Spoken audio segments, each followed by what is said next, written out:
Hello everyone, and welcome to Retail Archaeology. Today we'll be taking a look at JCPenney and going over some of the recent news that's come out about them. The location we'll be taking a look at is in Paradise Valley Mall in Phoenix, Arizona. Now this store hasn't announced that it's going to be closing yet, but I have a strong feeling this will eventually become one of the stores that do close.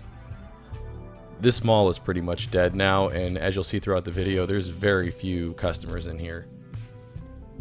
After 118 years of being in business, JCPenney filed for Chapter 11 bankruptcy on May 15, 2020. When they filed for bankruptcy, they had 850 stores, and they've since said that they were going to close at least 154 stores. I think that list will continue to grow as time goes on. I don't think anybody's surprised that JCPenney filed for bankruptcy. I think that was kind of a foregone conclusion. But I think the pandemic situation has accelerated everything. At its peak in 1973, JCPenney had 2,053 stores. And at the time of the bankruptcy, they were down to 850 stores. So that kind of tells you there's been a lot of years of struggle for them. Besides the bankruptcy that just recently happened, the New York Stock Exchange announced on May 18th that they would begin proceedings to delist the JCPenney stock from the exchange because it had traded under $1 for more than 30 days. We can take a look at their 40-year stock history, and you can see by looking at that chart there, it's been quite the roller coaster over the last 40 years. Although recently, you can see the date there on August 13th, at that point the stock was trading at 33 cents, so I'd say it's officially in the toilet. We can see here they've got the external entrances blocked off, and I've noticed a lot of stores are doing that, and that must really be hurting them as well because it's just, I'm sure, generating a lot less traffic. I got a good chuckle at this. We were calling this the shoe cave because when I walked in here I realized the ceiling was really short. I'm about 6'3", and I had no problem just really reaching up and not even extending my arm and poking the ceiling tile. I wonder what this area was used for originally, because I'm pretty sure it wasn't used for shoes like it is now. Things really have been getting bad for them quickly.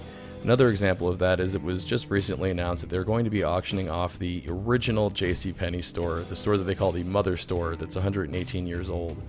That's really sad.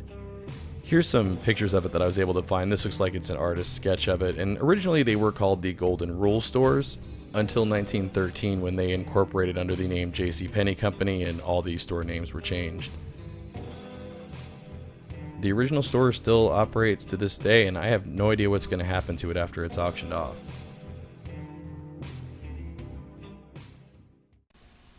After these messages, we'll be right back. Yeah.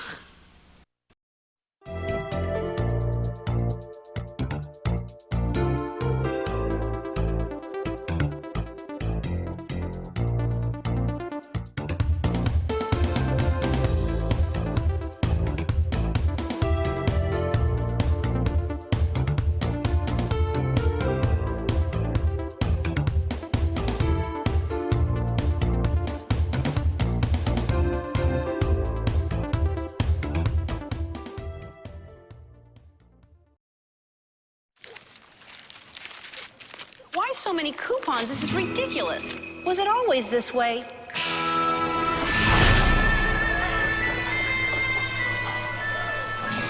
That is a bad smell.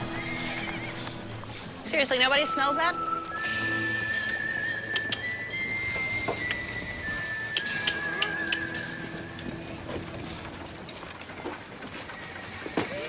She took her 2 kids and she done run off.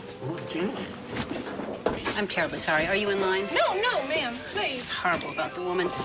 Hi. 2 pair of jeans for 5 cents. I have a coupon. If you'll just... Shoot the kid on me. Whoa, everybody. I'm just getting some coupons. Coupons. Coupons. Coupons. I don't keep my gun in this pocket. I keep it in this one. Skittish. Kid in town and never let you down. I got a good chuckle out of these mannequins. They reminded me of some sort of retail version of the Gates of Argonath. Lord of the Rings references. Yeah, I've got them. As we take a trip up the elevator to the second floor, let's skip back to that Ellen commercial. I'll explain why I put that in there. That commercial, along with a series of other ones featuring Ellen, were shown during the 2012 Oscars, announcing JCPenney's new easy shopping pricing model, as far as, no more coupons, no more weird sales. It would be easier pricing and easier to understand. Spoiler, it wasn't. It was actually very confusing. Things were different prices at different times of the day, which consumers found really confusing. And also, I think not sending out coupons anymore really hurt them as well. That's the same thing that really hurt Bed Bath & Beyond.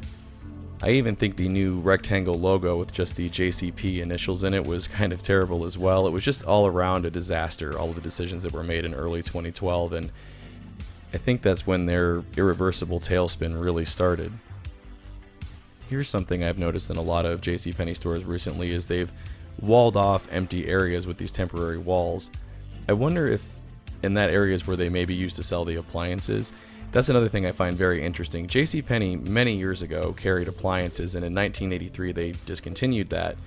But then in 2016 they announced they would be once again selling appliances, and then by 2019 they announced they weren't doing it anymore. So that was kind of a flash in the pan, and I think just another attempt to try and keep themselves relevant, but unfortunately it didn't work. God, those drapes are awful. They look like something you would see in an old JCPenney catalog. Although I was surprised to find that JCPenney did not cancel their catalog until 2009. Sears canceled their big book catalog in 1993, and I thought JCPenney would have done it right around the same time, but they stuck with it until 2009. I'm sure you've noticed that flashing light there. You're going to see a lot of examples of disco lighting over in this section. It just seemed like an awful lot of them were malfunctioning. Besides closing a bunch of stores, the other part of JCPenney's bankruptcy plan is to find somebody to buy them. And believe it or not, there are several parties that are interested in doing so. Some of those groups include Sycamore Partners, which the employees of JCPenney are very much against Sycamore Partners acquiring them. Amazon is another interested party. They'd like to take the JCPenney stores, the empty ones, and turn them into regional distribution centers. But it looks like a front-runner in the pack of potential bidders has emerged. Simon Property Group, who's the biggest mall owner in the US, and Brookfield Property Partners LP have said they would like to team up and purchase JCPenney, and it sounds like advanced talks have started, and that's more than likely what's going to happen. Because Simon's the biggest mall owner in the United States, it doesn't surprise me at all that they're interested in picking up JCPenney. The last thing they need is a bunch of empty anchor stores. Malls are struggling enough as it is, and I actually think with Simon being a mall owner, they may have the best chance to turn things around for the company. Man, that is a whole lot of luggage that nobody can use right now. Unfortunately, I don't think this is one of the JCPenney locations that can be saved. Like I mentioned at the beginning of the video, it is in Paradise Valley Mall, which is a very dead mall, and I've even heard rumors recently that it's going to be demolished and redeveloped into some sort of mixed-use property. Also, this mall isn't a Simon mall, it's actually owned by Macerich, so I think that's another strike against it as well. I don't think the future for JCPenney as a whole, though, is all doom and gloom, especially if that Simon-Brookfield partnership to purchase JCPenney works out, because I think them more than anybody else would put a lot of effort into trying to save JCPenney. If it ends up being a company like Sycamore Partners or a Bain Capital, then I think their days are numbered, because all they do is act like vultures and kind of pick at what's left and then let the corpse to rot. And if it's Amazon, we all know that's not going to be good either. Anything Amazon does is never good for department stores. It's also important to point out that JCPenney currently employs around 90,000 people, and a loss of 90,000 jobs is really the last thing this country needs with everything else that's going on. Also, I think if JCPenney does go away, that will just be another nail in the coffin for malls themselves. I think if this location closes, it will kill any hope of this particular mall surviving, that's for sure. Also, wouldn't it be weird if somehow Sears and Kmart managed to outlast JCPenney? That would just be messed up. What are your thoughts on JCPenney though? Do you think they have a chance at survival, or do you think this is the end for them? Let me know down in the comments below. As always, everyone, thanks for watching. Want to see your name here? Head on over to patreon.com/Retail Archaeology to find out how you can help support the channel. Hey everyone, thanks for checking out my update video on JCPenney. If you enjoyed it, make sure to hit those like and subscribe buttons, and also make sure to follow at either Twitter, Instagram, or Facebook, because that's the best way to keep up with what's going on with the channel.